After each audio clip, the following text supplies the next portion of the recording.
Oh, woke culture, it's drowning us, isn't it? And governments are encouraging it, they're even funding it. I mean, you take the New South Wales government, its Diversity and Inclusion Office, can you believe government departments have these things now? Diversity Inclusion Office. It can't have anything useful to do because it's just mailed out to 20,000 public servants a list of special days they should be sensitive about. Days of significance, it calls them. Well, our investigations producer, Taylor Albach, he dug into this and look, it's bizarre. Here are just some of the occasions that they want public servants to mark or respect.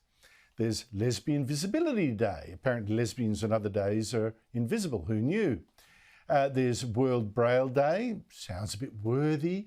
The International Transgender Day of Visibility. More of those invisibles on other days. I mean, I thought transgender was just about every day these days, but no, a day for them. International Non-Binary People's Day. That's on July 14, which used to be Bastille Day, now far worthy, of course. National Sorry Day, Wear It Purple Day. How about this, the World Menopause Day, for something that most women already mark every month. World Menopause Day. I mean, seriously? There's 2 pages of these days, and some are even weeks.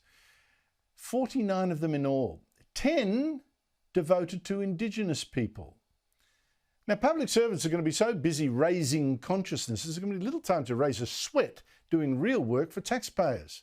And the work that went into this Diversity Information Office says they had to draw on our Aboriginal people and culture team. It's got a team for just that. And our employee networks. It's workers of groups called Rainbow Connections, Disability Employee Network, and Culture Connect. And they've all been busy with this. How many hours have they slaved away on the taxpayer's dime? Now, in case you were asking, yes, they do at least put Australia Day in their list, but it's referred to as Australia Day / Survival Day. You'd guess that, wouldn't you? And Christmas Day isn't even mentioned. Joining me are Daniel Wild, Deputy Executive Director of the Institute of Public Affairs, and Evelyn Ray, Sky News presenter and regular commentator on this show. Aren't we lucky? Look, Evelyn, what do you make of this list?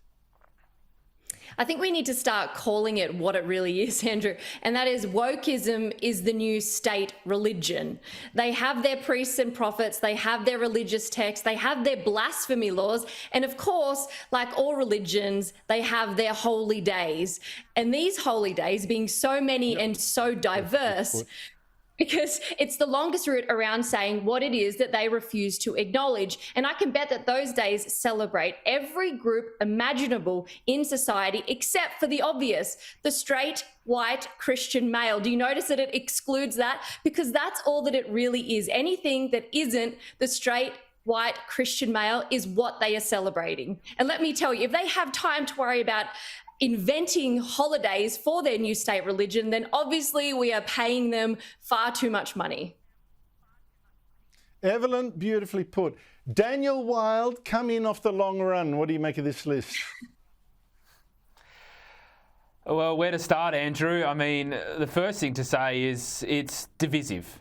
And it's another example of how so many of the major institutions of our society, but particularly the state and federal governments, are promoting this poisonous and divisive ideology rather than finding days to promote our differences and to remind us of how we're separate. We should be celebrating days that unite us around our shared values. And I think Australians have had enough of this.